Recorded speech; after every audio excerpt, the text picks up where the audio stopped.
All right, let's talk a little bit about, the scientific data that we have on lean gains. And when you really look at all the stuff that's out there, it becomes apparent that some of the classic models of bulking and cutting, barring getting contest lean, are probably not necessary.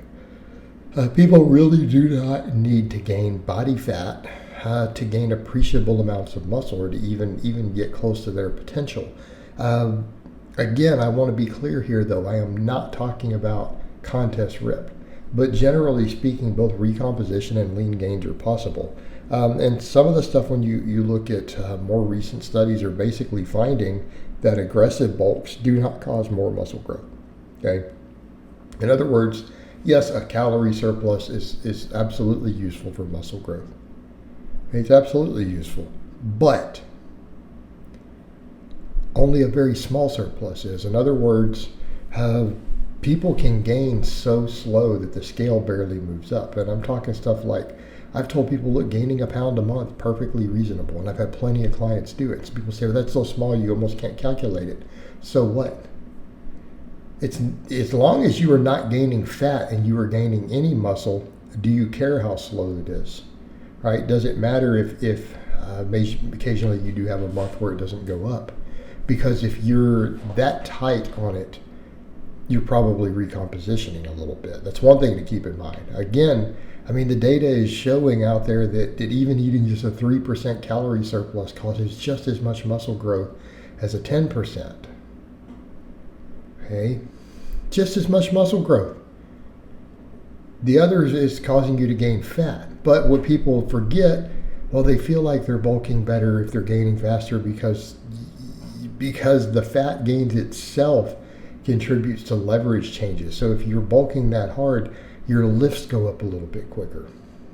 And people are then associating, sometimes those minor increases with muscle growth. And it's not always going to be the case. Again, there are cases where some of that can be leverage is changing a little bit.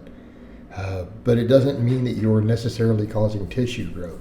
So if we go off the data we do have on bulking, extremely small calorie surpluses cause plenty of muscle growth, right? And I need to be clear that if you are gaining enough weight to gain body fat, it doesn't necessarily mean that you're gaining more muscle.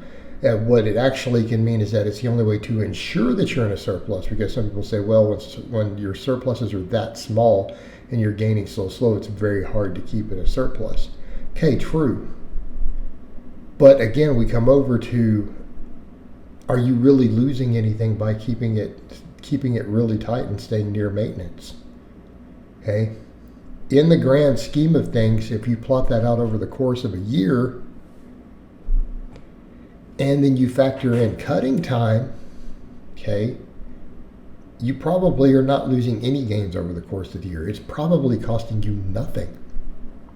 If you have a couple of months, so let's say you try to do this all the time, and let's say you miss the mark 3 out of 12 months every year, and three of those months you ended up being at maintenance. Okay, but if your protein intake was sufficient, your training was dialed in, did you gain muscle during those 3 months? You probably did. Maybe in theory you gained a little less because you didn't hit a surplus. But you probably lost fat then, at least a small amount to compensate. So you probably recompositioned a little in those months.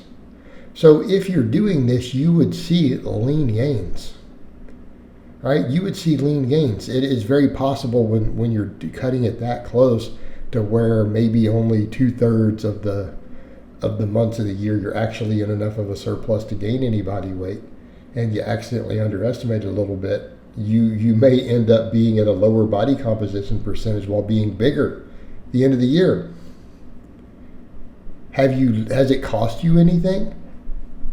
That lets you skip cutting.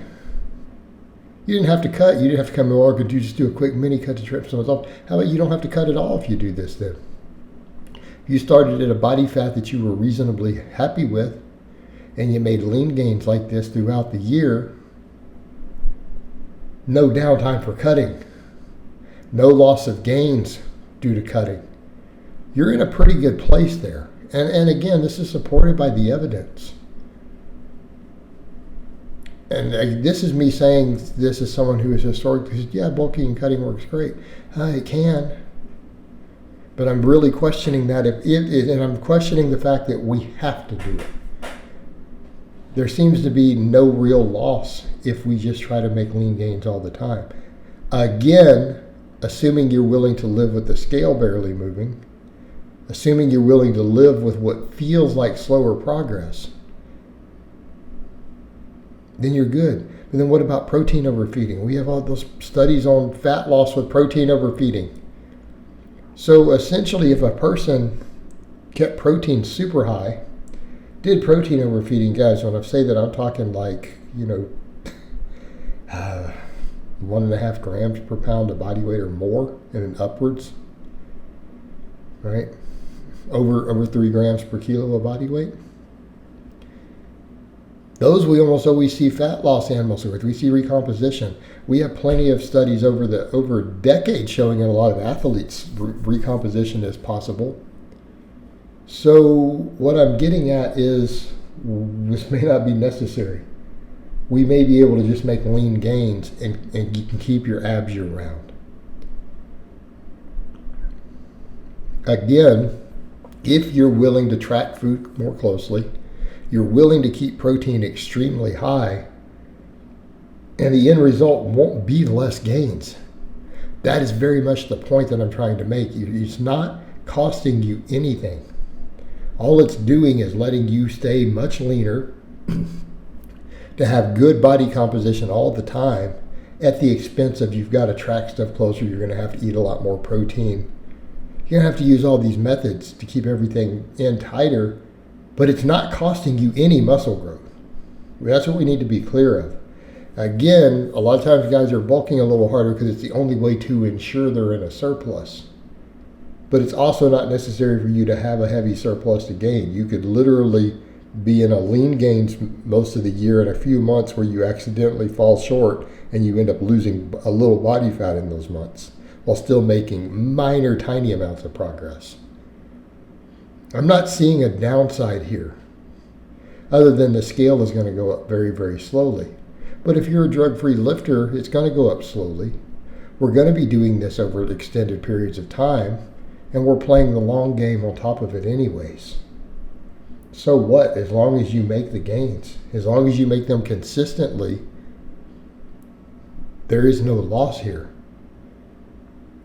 The only loss is that it requires you to be tighter with your food and to track more closely. That's it. All right, guys, but that's really all I have to say on that today. I hope it's been informative, and I'll talk to you guys and gals next time.